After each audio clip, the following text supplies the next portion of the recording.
The legends, those who paved our way in every single chapter, we're here to stay, breaking down plays. Good evening, everybody, and how's everybody doing tonight? Hey, I am Lonnie Washington, and this is Tony Robinson, and together we are the Chasing the Highlights podcast. Tony, how you doing on this Super Bowl week? Pretty good, pretty good. I can't wait for Sunday. Yeah, again, we're all fans of our teams. I'm a Commanders fan, got the jersey on, and I know you love the Cleveland Browns and everything, Ohio State. But, the Super Bowl week is big. Now that our teams are all out of it, we got two teams left, the Seattle Seahawks and the New England Patriots. We're excited just for the festivities, and, some of us are excited for the halftime show too, wink, wink, right? Bad Bunny is doing a halftime show too, and that's kind of been a controversy, which is kind of crazy in itself, right? So Tony, before we start talking about Super Bowl, we've had some big dealings going on in the NBA. It is NBA season now. Now that the NBA is over, Tony is our resident Cleveland Cavaliers fan, right? So recently, James Harden was traded yesterday to the Cleveland Cavaliers for Darius Garland, for a second-round pick to the Clippers. So the Clippers, the Cleveland Cavaliers get James Harden, and the Clippers get Darius Garland and a second-round draft pick. And I know Tony and our kind of like our pre-show earlier on when we were talking, getting prepared for the podcast. We were talking a little bit about. I wanted to ask you, how does this, in your opinion, I know that you have been talking about getting rid of Darius Garland for a long time, that he was a liability on defense, and he's never, he's hurt all the time. He's kind of a small guard. But, now you guys get a guy in James Harden, he's ball dominant, right? He's ball dominant guy, and you kind of wonder how he's going to pan out there with the mix and everything there in Cleveland. Do you think this puts the Cleveland Cavaliers in one of the top teams in the East and probably, perfectly aligned to potentially go to the finals this year with this trade? Definitely. I feel like they have a great chance of making the finals with this roster right now, because we're pretty deep. Although I like Darius Garland, I've been telling you for the last 5 years or so, just having Darius Garland and Donovan Mitchell at the 1 and 2 is not conducive to winning in the playoffs to me. And it's the same thing that happened with Steph Curry and Monte Ellis back in the day, when Monte Ellis went to the front office and said, we can't win with two small guards, right? So I kept thinking that because I was living in California when that went on. So and it happened with my Cleveland Cavaliers, and I'm sitting here like looking at this for the last 5 years, like sitting here like, why do we have these small guards? And you see it in the playoffs when they played last year against Indiana. Indiana was being very aggressive with them, and they couldn't do anything. And Mitchell didn't have anybody else to go to in the key situations. And I feel like now we have somebody that can be that dog to go alongside of Mitchell. And I feel like Harden can make Mobley and Allen better, because they both rim runners. They do what people don't realize is that Harden is a great passer too. If you watch him play, he does pass the ball very well. Even though you may say he's a ball dominant guard, he can play the role of facilitator too. And having the pick and roll or whatever, you can have Mitchell spotted up sometimes, just spotted up in the corner. He'd be by himself because they're gonna send bodies to Harden, because he warrants that kind of defense. You can't just they're not gonna just let him go down the lane by himself. So they're gonna sag somebody over, and Mitchell be open. You can, rim run through the lob and everything like that. And I feel like Harden is a great pickup in this trade. I love Garland and what he did for us, but just being ready for the playoffs, I feel we're better suited with James Harden. Yeah, I mean, when I saw this trade, and I think my concerns were, that the Cleveland Cavaliers, they get rid of Garland. And, talking about the Clippers is a whole nother story. Of course, Garland's getting $40 million a year. And the Clippers were, has won like 16 out of the last 20 games. And they've been hot, since December. And then all of a sudden you got this dump of James Harden, who's averaging 25, 8, and 5 this year, which is crazy, right? He's 35 years old. He's ball dominant. My thing is that, I was thinking about chemistry. Who team is this? Like Donovan Mitchell, we know this is Donovan Mitchell's team, but he doesn't have the cachet that a James Harden brings to a team. And now you've got both of them on the floor. I mean, how does the Cleveland Cavaliers kind of like get them both on the floor and they can both coexist without the ball in their hands and make plays? I mean, you started talking about earlier today that, hey, this is not really a true point guard position, this, in the NBA. So I'm a little concerned about that. And, James Harden, he really couldn't coexist with Kyrie Irving. And so that's been kind of like my little thing here with this. Team chemistry is a big thing in the NBA. How do you think this works out for them? Well, watching the Cavaliers team, we actually share the ball very well. If you actually watched our games, they actually share the ball very well. And Mitchell is not that kind of player. He's a team player, but when he has to play a certain way, when he has to get points, and we need him to win, he will do the ball dominant stuff. But he shares the ball more than people think. And I feel like Harden's going to follow suit with that. And when you're playing with good players, our whole squad, our whole starting five can be. It's like one of the best starting fives in the East right now, with what we have, So I feel like they're gonna piggyback off each other. They're gonna take turns doing the screen and roll, and the other one spots up. They're gonna work it out. It's not gonna be as hard as people think it is. I feel like the team is deep. I feel like with the two bigs, and we talked about it earlier that he's little suspect on the defensive side, but we play good team defense. So I think that he'll be able to, I think he'll follow suit. He'll get into the rhythm of how we play team defense and stuff like that. And, if he doesn't, I mean, they'll put him on the weakest defense, the weakest offensive player and stuff like that to hide him and stuff like that. But I think he'll play better with the new team that's the way, that's deep like this. He won't he'll make sure that he plays a little extra on the defensive side. Yeah, I think he's scheduled to start Saturday, his first game against the Sacramento Kings, and so we'll get to see that and how that pans out. And so I just wanted to get that out of the way because I know that was a big trade. We won't even go into the Wizards trade today. That's kind of crazy altogether. Let's talk NFL now. I think people here wanting to talk about the NFL. We'll start with Bill Belichick. Not so Hall of Fame Bill Belichick. 6 Super Bowl wins and 9 appearances, and he's probably the best coach in. I'm gonna go ahead and say that Bill Belichick is the best coach in the history of the NFL, the National Football League, and he can't get in as the first ballot Hall of Famer. What are we doing here with the Hall of Fame? What are you guys doing? I think that everybody who voted for the Hall of Fame turned the Hall of Fame now into the not so cool Hall of Fame. When a guy like Bill Belichick can't get in the Hall of Fame, and you're talking about the Deflategate and all this other crap, you still had to go out there and win these games, right? Bill Belichick, I mean, he is the guy, right? I mean, you can't put Bill Belichick in the Hall of Fame.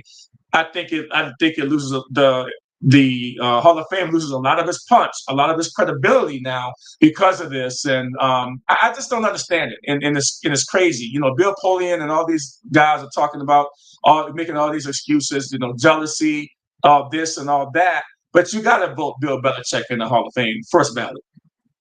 Yeah, Bill Belichick, he's the only coach that has 8 Super Bowl rings. He has 6 with the New England Patriots. He has 2 with the Giants as a defensive coordinator and whatever he was. He has 8. So no matter how he got the other 2, he still got more than every other coach in the Hall of Fame right now that's in the Hall of Fame. He has more rings. He's the GOAT of coaches. So you don't put him in the first ballot. That's crazy. That's just like saying Brady's not going to make because of all the Deflategate and all that stuff. Now, if Brady doesn't get in, there's something wrong. There's something wrong. It's outrageous. It'd be outrageous if Brady doesn't get in the first ballot, because not only did he win the same amount of Super Bowls, 6 with the New England Patriots, he was there, with Bill Belichick, but he also left, right? People forget he also left, right? At the 45 years old, he goes in Tampa Bay and wins another Super Bowl on his own with a whole different coach, whole different team, whole different everything, and so if he doesn't get in, then I think that now you're really talking about people not really taking the Hall of Fame seriously. And to be honest with you, that is the treasure of the NFL is the Hall of Fame, the best of the best that ever played the game. And they're going to take a hit with this, right? And while we're talking about it, I might as well put the Robert Kraft thing on there. Is Robert Kraft the best owner in the NFL? Over 31 seasons from 1994 to 2024. I was in New England and I was covering the New England Patriots, when they were bad. When we're talking about when Bill Parcells was with the team, they had Drew Brees. I was covering New England Patriots back in the 90s, up in Foxborough. And then all of a sudden, Kraft takes over the team, and then you've got Brady and Belichick.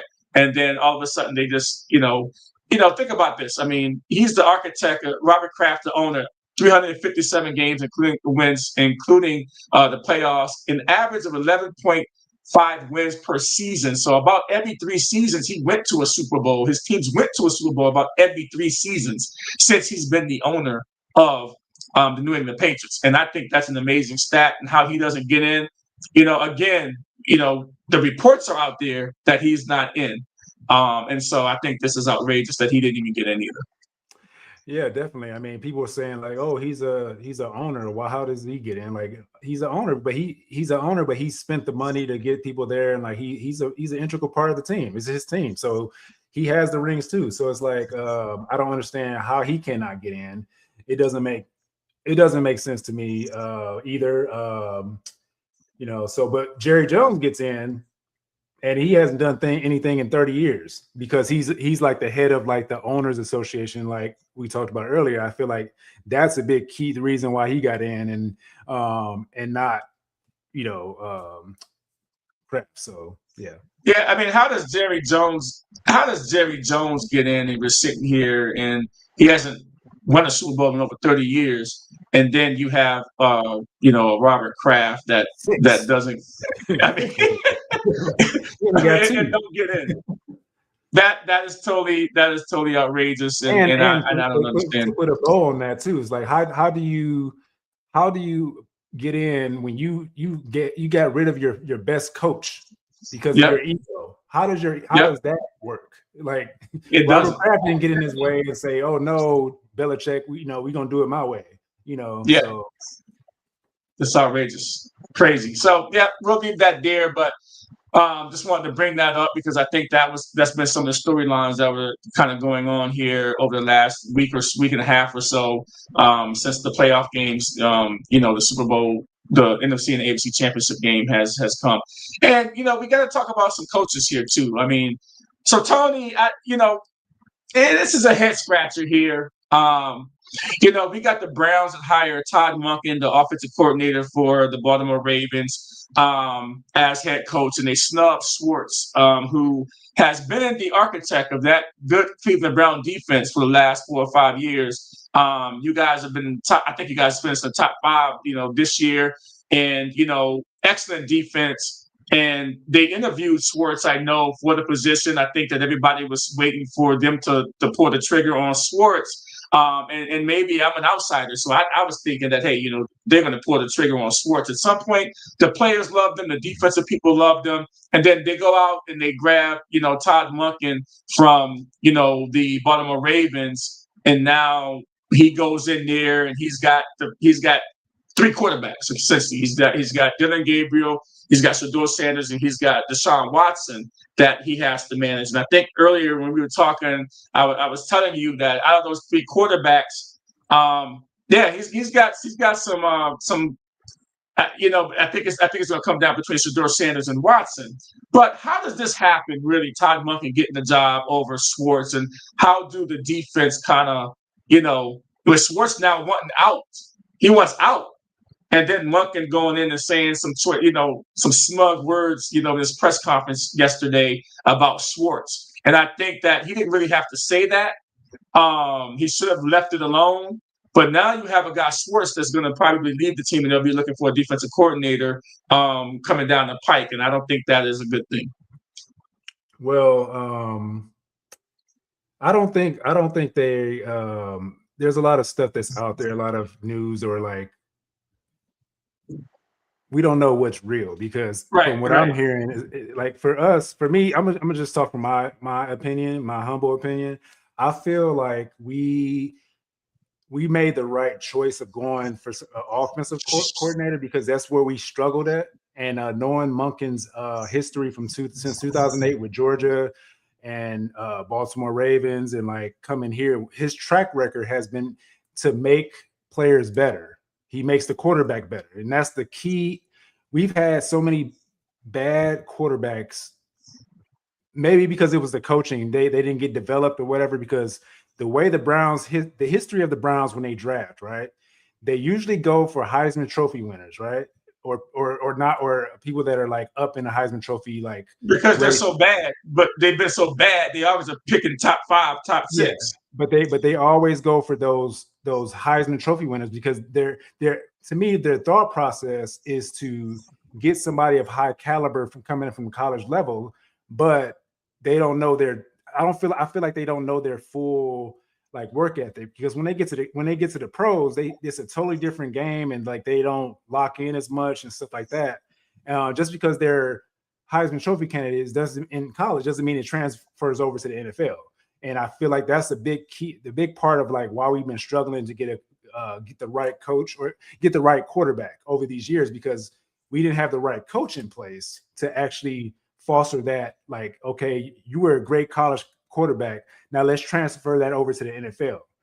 The way we drafted them was to put them in and throw them into the wolves and expect them to play like they played in college, and that's not conducive to getting a quarterback ready. You see Love and set behind Rodgers set behind Brett Favre, and look at how they play that system of letting them sit and play. Like Mahomes sat behind Alex Smith too. One year he came out the next year and took over, and he exploded. So Montana played behind somebody. There's a track record of letting somebody sit, even though we don't want them to. But with the Browns, we need to let somebody sit behind and like learn from a veteran quarterback, or allow. Well, the coach has to be able to be in. Like Monken is a player, a coach that's going to get the quarterback ready, and like. I mean, Lamar Jackson's coach. He's Lamar Jackson's coach. So look at Lamar Jackson, what he's done, and like their offense, how they've been playing over the last the years and stuff like that. But they didn't make the Super Bowl because of one tight end that dropped the ball, right? The last couple years, right? And it's not just all in tight end. Don't get me wrong. They made mistakes during the season, because even Lamar Jackson said he went to the tight end after he dropped the ball and said, it's not on you. We dropped a lot of, we messed up. I threw interceptions and stuff like that. But to get back on the point of Todd Monken, like he's gonna make whatever quarterback that starts next year, he's gonna make them better. Okay. And I feel like with Schwartz is the reason. I feel like there's no other teams out there to give him a head coaching spot. So I feel like he already has an established defense. For him to go somewhere else to start over with another defense doesn't make sense to me. That's my opinion, because he has a future first ballot Hall of Famer sitting on his team at defensive end, in Myles Garrett. So why would you go with somewhere else that you don't know what you're going to get? You're not going to get that same. And you said earlier, like, a change of scenery, I get it, but at the same time, when you already in that, when your players want you around, they want you, even though they wanted you to be a head coach. I think that we needed somebody of offensive caliber, because that's going to bring it together to potentially go deep in the playoffs. Like you can't have both. If All right. So you said playoffs, and so that brings me to all right. So you've got You got You Deshaun got to win a Watson game coming when you're off talking of about playoffs.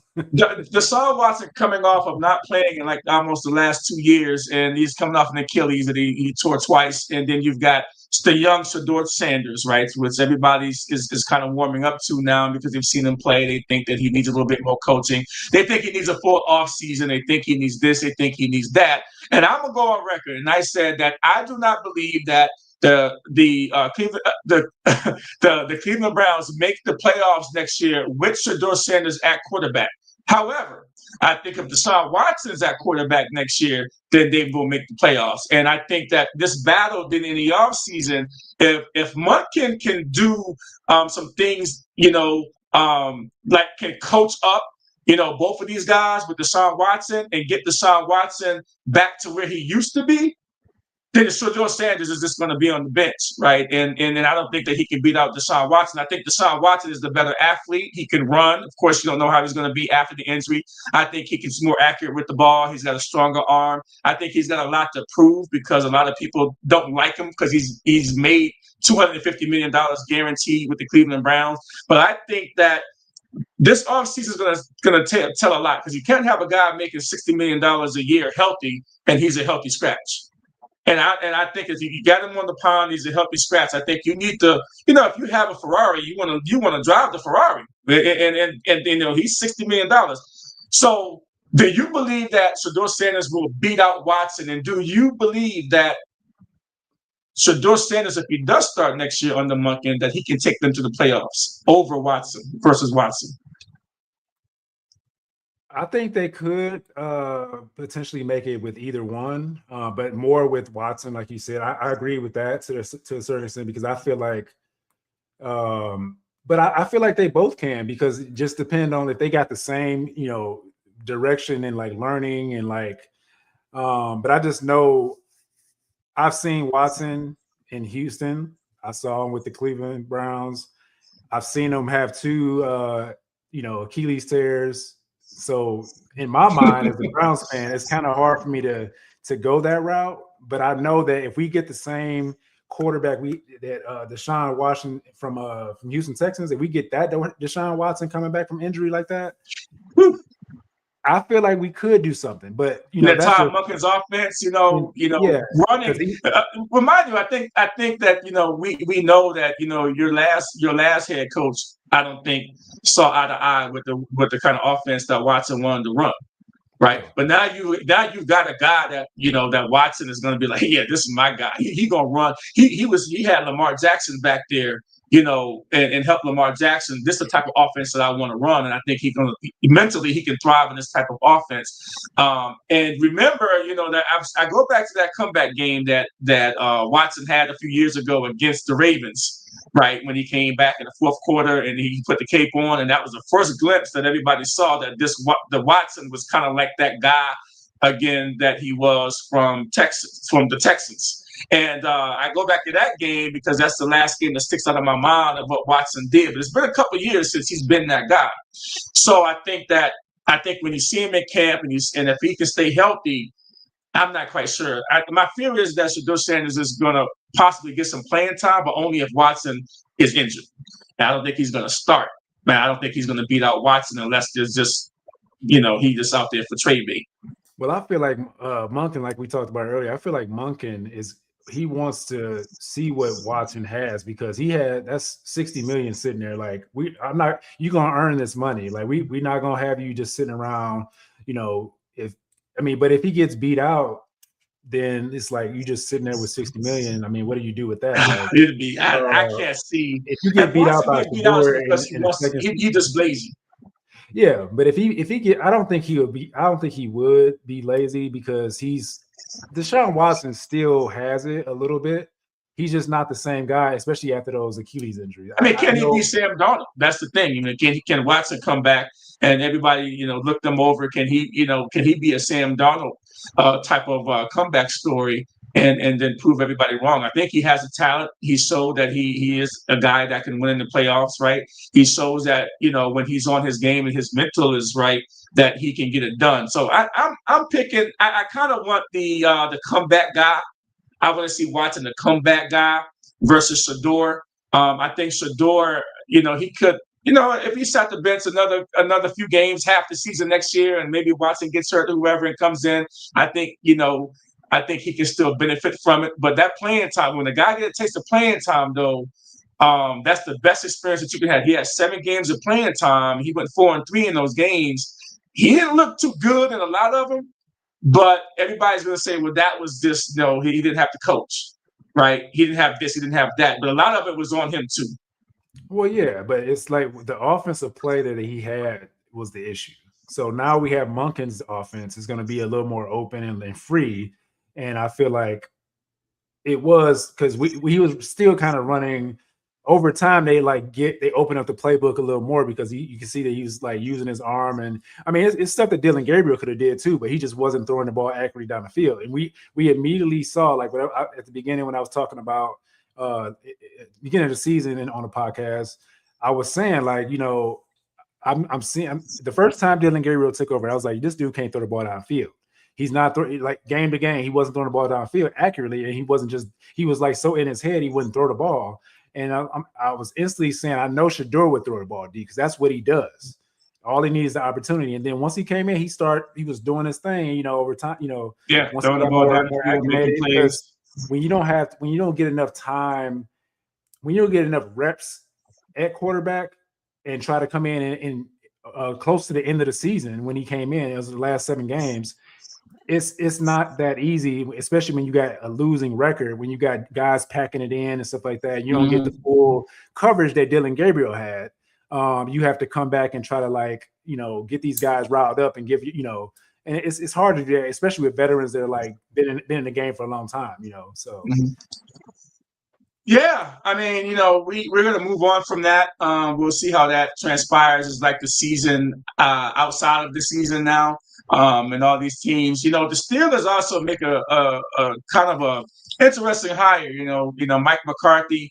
The Steelers hired Mike McCarthy, who's been around. He's definitely a Hall of Fame coach with the Green Bay Packers. And then, of course, what he did with the Cowboys. He had 3, 12, 5 seasons with the Dallas Cowboys. He gets fired. And the Steelers now pick up a veteran guy. 63 years old. He's been pretty solid. Now he takes over for Mike Tomlin, and I'm not quite sure that Aaron Rodgers is going to come back to reunite with his old coach from his days in Green Bay. I don't want to see Aaron Rodgers come back. I think I really want to see him retire. But how do you like this hire, and do you believe the over-under of 10? I'm going to go with the under of 10 with him as the coach next year, because I think that the quarterback is still a big problem. And I think that the Steelers also have an aging defense that did not really perform. They're costing a lot of money. They have a lot of age on them, and they just didn't play like the Steelers defense that everybody expected them to be this year. So what do you think about this year? He's in your division. You guys have a new coach. Now the Steelers get a new coach. Matter of fact, the whole division has a new coach, Mike Minter. He's now in with the Ravens. And so I think your division is wide open now. But I think Joe Burrow is going to go in there and just steal the cheese. Joe Burrow, I don't know about that, but because their defense sucks, so we're gonna keep that there because I don't even. Well, they got an off season now too. They got an off season to fix it. I mean, just like everybody else. They got an off season, but they've been historically bad at the defensive side anyway. But so I feel like only way that they would win over 10 games if they have the right quarterback, like we talked about.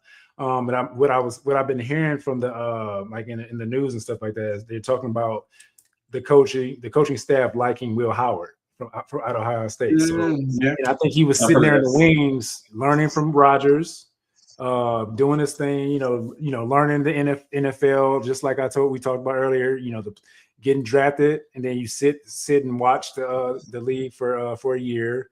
And I feel like Will Howard has an opportunity to come in and be that guy, only because it depends on how McCarthy and Rodgers are right now at this point. And in their careers. Like, does McCarthy want to try to run it back with Rodgers? But Rodgers has to want to do it because he's been talking about retiring for the last 2 years. Yeah. So I don't know if he's wanting to do it again with the same roster. I feel like they need more on the offensive side, like at the receiver spot, some more like a bigger running back, I guess, or whatever. I think they need a little do more. you think Howard is ready for his opportunity? I mean, do you think he's going to do well as in an NFL type of offense? I feel like he can, because playing at Ohio State, you're playing pretty much a pro offense. He's a big guy too. Yeah, he's a big guy. He runs the ball. He's strong. He's like 6'5", like 40 maybe. And he's a champion. He won a national championship. He was able to sit behind a NFL champion in Rodgers. And sitting back and learning from him, just like he did from Rodgers, and like Love did from So it's the same kind of way to think about it. I feel like Howard is ready. But I feel like you just got to throw him in because you drafted him to be your guy. You brought Rodgers in to be a buffer, and then if Rodgers decides to stay, then that's a different story. But I feel like Will Howard be the next man up. Yeah, you think they're going to win 10 games or less? Over under? If they have Rodgers, I feel like they'll go over. If they Will Howard, they might get like 8, 9. But they got a chance with that defense. They got a shot to win more. And that's just I'm being neutral. I'm a Browns fan. I don't like the Raiders. I mean, I say the Raiders. I don't like the Steelers. But I'm gonna be neutral. I feel like they have a chance to win at least 10 games next season with that defense. Okay, cool. All right, so when we come back, we're going to start talking about Super Bowl 60, the Seattle Seahawks at the New England Patriots. We're going to take a quick break, and we'll be right back.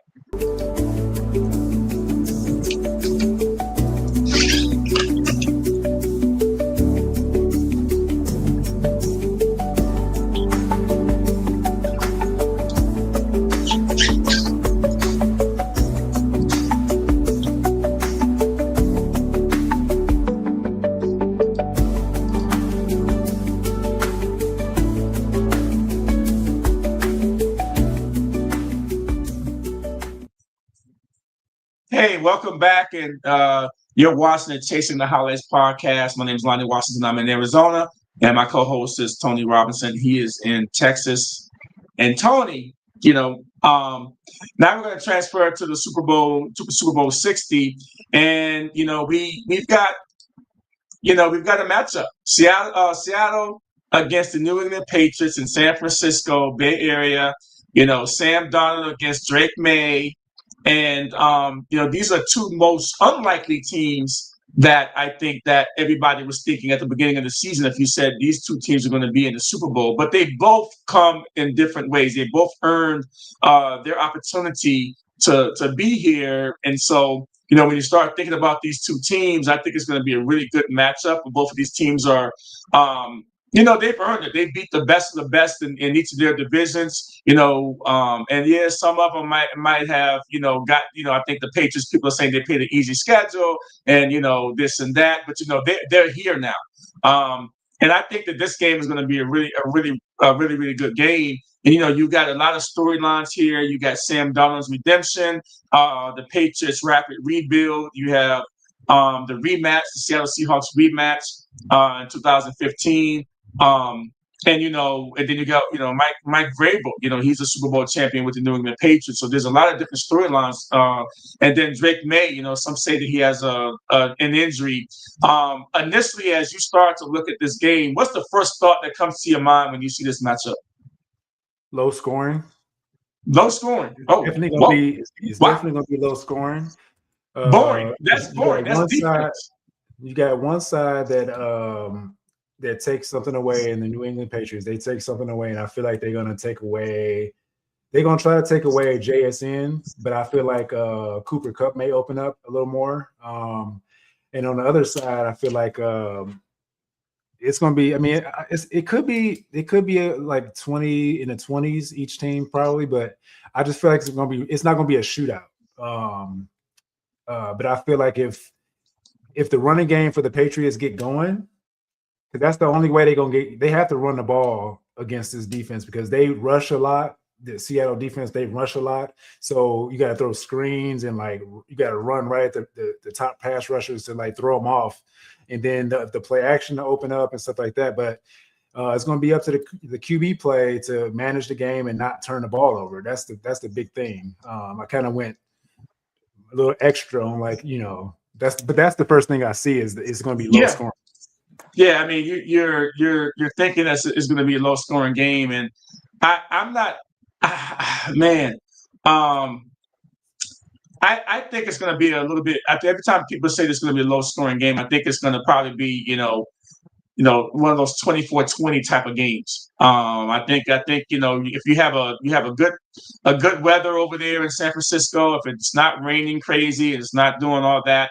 I think they're going to put some points up. I think they'll find a way to put some points on the board, both teams. I think people, Drake May's legs, they got to account for him because he's dangerous, but also he's been sacked 15 times, doing this run. And that's a problem for me. And you have the Seattle Seahawks, who has the number one defense in the NFL. And so they played the top 5 or 6 defenses all through the playoff, the New England Patriots have, and they've come through it. But I think Seattle is probably the most legit out of all of these defenses that are out there. When you start looking at just overall defense, combined defense. And so I think it's going to be one of those tough games, but I think the Patriots are going to find a way to put points on the board, and I think Seattle's going to put points on the board too. But both of these defense are like really, really good, and so I really like that part. So we start talking a little bit about some of the storylines, and I said about Sam Darnold's redemption. After years as a journeyman, Sam Darnold has a chance to secure his legacy in a defining win, potentially marking his last dance with offensive coordinator Clint Kubiak, who has I believe a job lined up with the Raiders after this Super Bowl. And but I think that the things that Sam Darnold has done over the last couple of years within 2 different teams, with the 14 wins last year and then this year, I think he's proved himself enough that he is a serious quarterback. He's totally legit. I think he starts to with this win, he gets that label. I mean, one of the reasons why the general manager in Minnesota got fired is that he let Sam Darnold out the door, and he went with a young quarterback versus Sam Darnold, and then looking at Sam Darnold's body of work and what he's done this year with a different team, a different offense. I think it's really spectacular what we've seen from Sam Darnold. Do you think he's ready enough for the challenge in the Super Bowl? I mean, I hope so.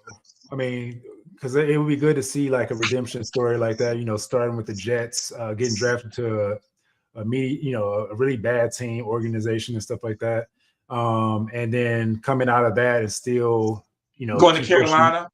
Yeah, going to Carolina, but he started getting a little better in Carolina. Just getting his foot. He was with Baker Mayfield at one point in Carolina, which is crazy, right? He was with Baker Mayfield, right?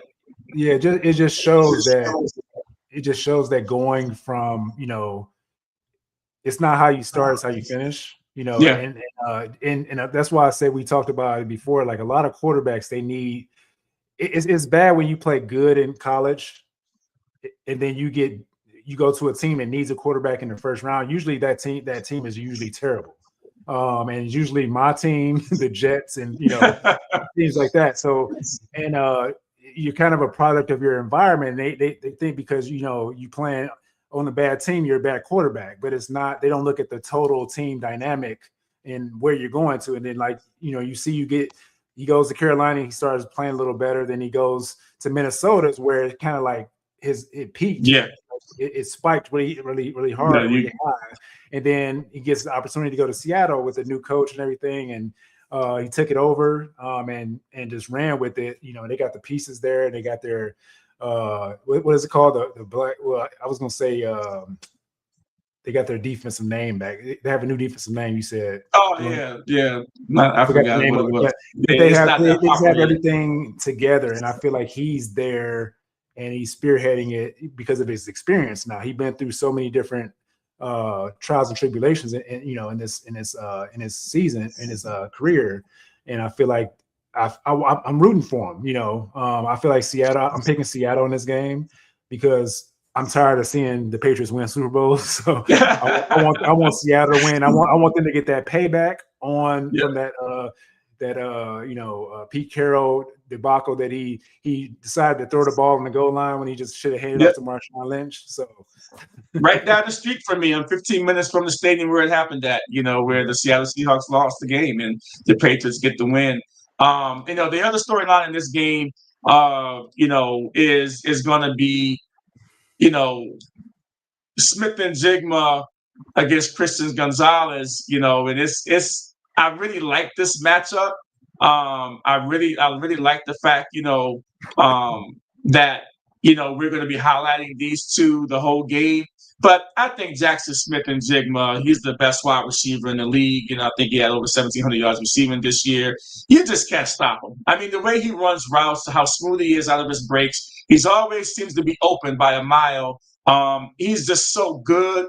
That they traded away DK Metcalf last year, and then Smith and Jigma just totally took over and took the league by storm this year. And I just think that Sam Darnold finds a way to get him the ball, and he just kills you. And I think that Shaheed also, on the Seattle's offense, I think he might be a factor in this game too with his speed. They don't throw him the ball a lot. He's more of a big time special teams player. I think that using if Shaheed kills you a little bit in the passing game, and then it's just gonna get Smith and Jigma open. And Sam Darnold is an on-time thrower. He's not going to scramble. You know that Sam Darnold's going to be in the pocket, but he's very accurate with the ball. He has been prone to some turnovers too, which New England Patriots are some ball hawks. But I think this matchup's going to be really, really good. Yeah, and that's what I was saying earlier. I feel like they're going to try to take JSN away. They probably going to try to bracket him or try to just do. Christian Gonzalez is going to have to shadow him the whole game in order to try to take him away. They may try to do some bracketing where they just take him away totally. But I feel like if he does that, Cooper Kupp and Shaheed is going to get off, and then the running game can get off because you got two guys on, and I feel like you got Kenneth Walker. Kenneth Walker. You can't, and Kenneth Walker can catch the ball out of the backfield. You can't really with this kind of offense with all the weapons they have. You can't double anybody. You can't. And this is what the Patriots do. They'll try to take something away. They may try to take away the running game. And if you do that, then the receiver's going to be open. You got a veteran in Cooper Kupp. Cooper Kupp is not too far off from where he won a Super Bowl and was balling out. He just had an injury and got shipped off. I feel like he may be the MVP of the Super Bowl because of he just beat his team, in the Rams, and now he might be the dark horse that nobody's really talking about. And I feel like this matchup right here is going to be really good. I want to see them both go at each other, but I feel like at the end of the day, Jackson Smith Jimba, he's probably going to get off on Gonzalez. That's what I think. Yeah, I think so too. I think he's going to get the better of him because everybody knows that they have to stop him all season and haven't been able to. Nobody hasn't been able to stop him. I mean, just amazing is what he's done. And so, when we start looking at some of the things that the Patriots have done, just their rebuild and everything there that the Patriots have had, under Drake May, the Patriots have returned to the championship stage much faster than expected following the post-Tom Brady era, sparking comparison to the days of the dynasty. You have, Mike Vrabel there. I mean, the Patriots won 4 games last year.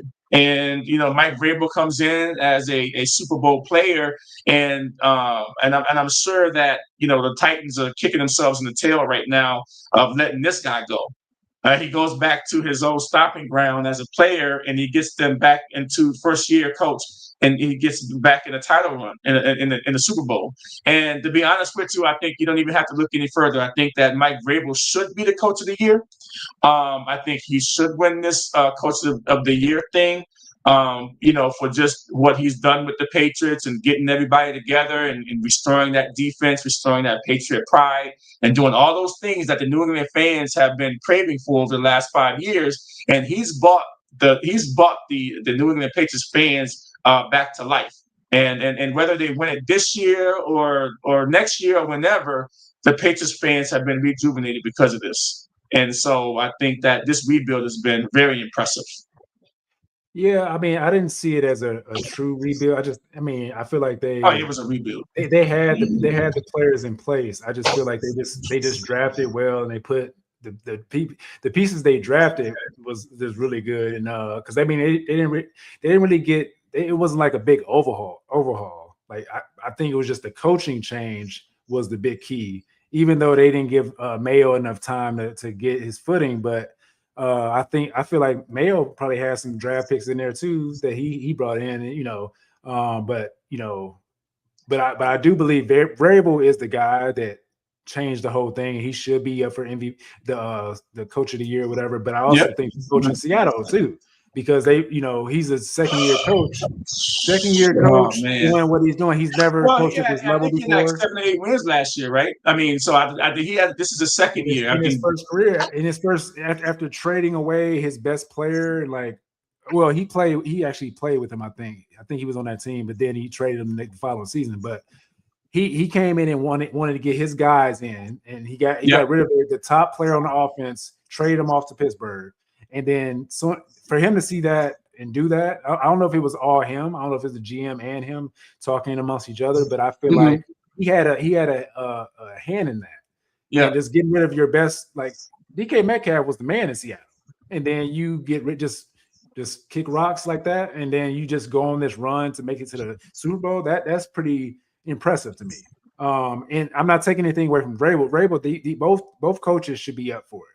Nobody else should be up for it at this point. To me, I feel like it's these coaches here that's in the Super Bowl. All right, well, we got a couple of guys here, for NFL honors, Offensive Player of the Year. Drake May, Christian McCaffrey, Puka Nacua, Bijan Robinson, and Jackson Smith and Jigma. Now, rumor has it, and we don't know this yet, probably until tomorrow when they actually announce it, but rumor has it that Matthew Stafford might win the MVP. And if he wins the MVP, do you think that Drake May or any of these guys deserve Offensive Player of the Year? I believe that if they give it to Matthew Stafford, I think that Jackson Smith and Jigma should win it.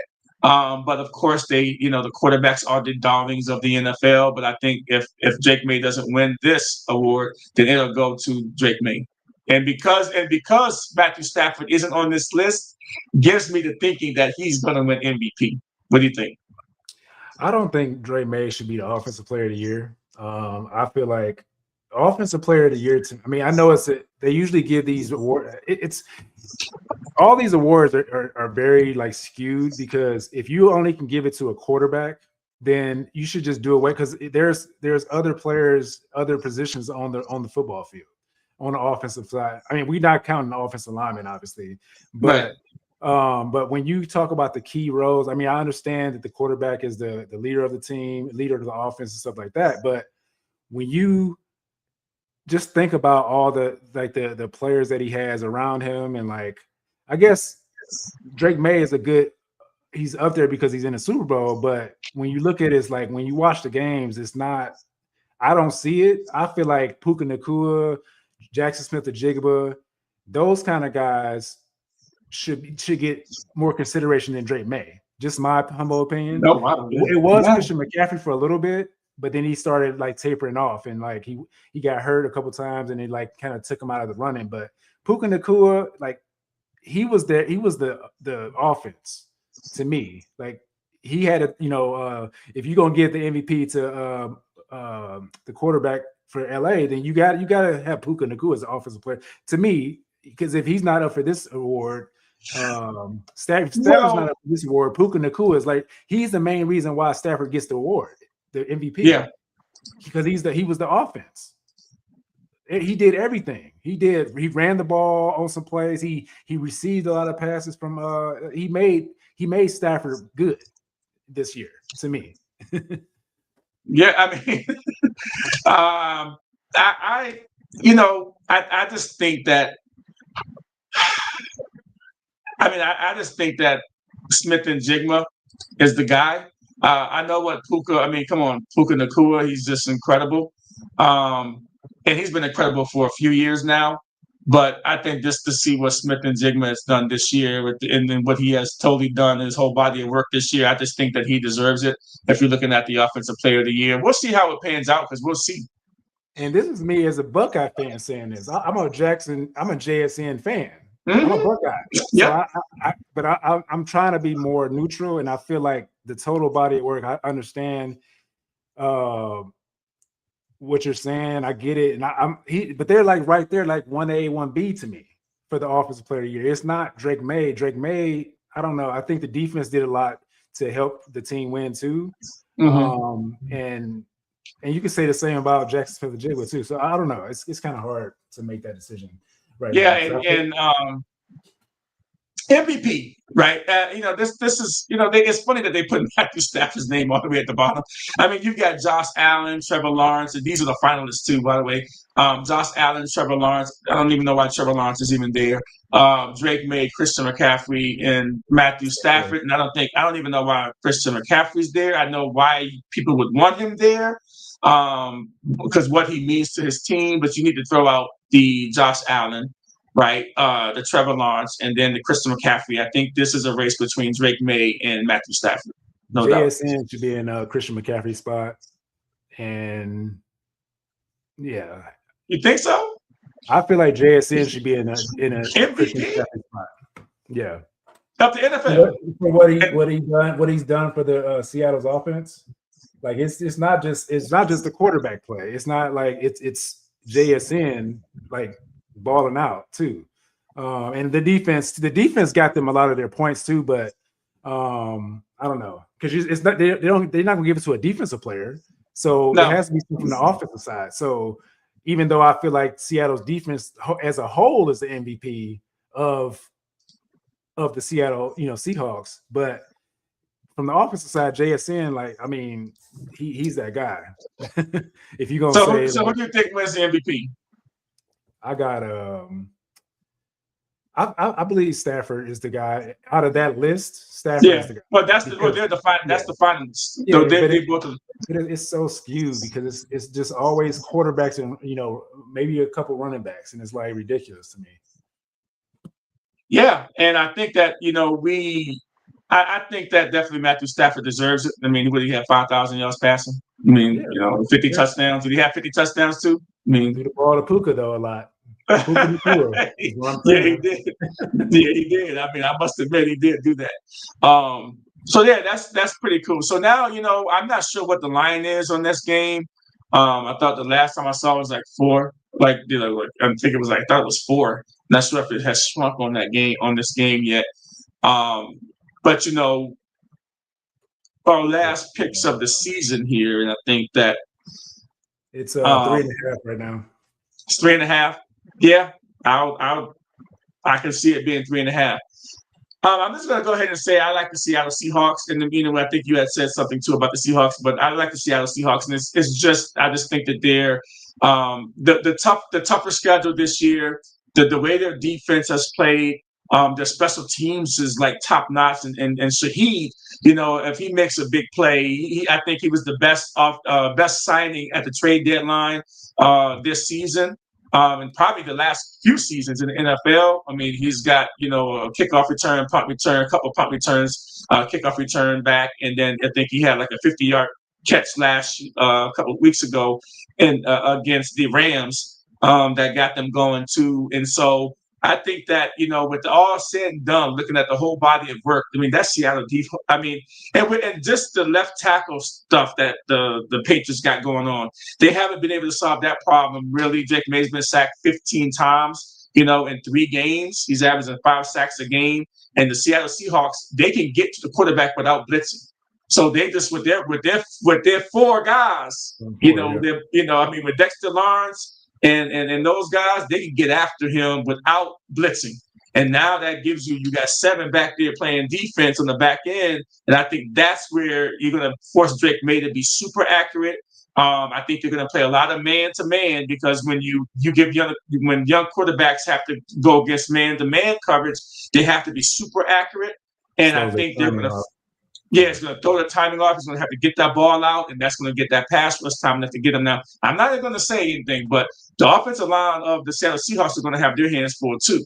But, Sam Darnold has had a knack of reading these defensive diagnoses and getting the ball out of his hands, and he can torch you too. So I just think that just basically the Seattle Seahawks is just a little bit better on defense, and I think they're going to make more plays down the stretch. And then, of course, on special teams, even though the Patriots are good special teams too, I like the Seattle Seahawks in this game. Going away, I think it's going to be a touchdown game. I think it's going to be a 7 or 8 point game. The only thing I'm going to say about this game, I'm picking Seattle Seahawks, but the only thing that is going to solidify that pick is if Sam Darnold does not turn the ball over. He cannot turn the ball. He can't give the Patriots more opportunities to score. If he takes care of the ball, if he manages the game properly, they'll win hands down. I think that goes both ways, though. I think that kind of goes both ways. Whoever wins the turnover battle in this game will probably end up winning because those extra possessions are going to count big. But I think that Seattle's defense can cover up some of those. You got to remember that he turned the ball over 5 times against the Rams in the second to last game that they played at the end of the season, and they only lost by a couple points because the defense of Seattle covered up them 5 turnovers for Sam Darnold. They had his back.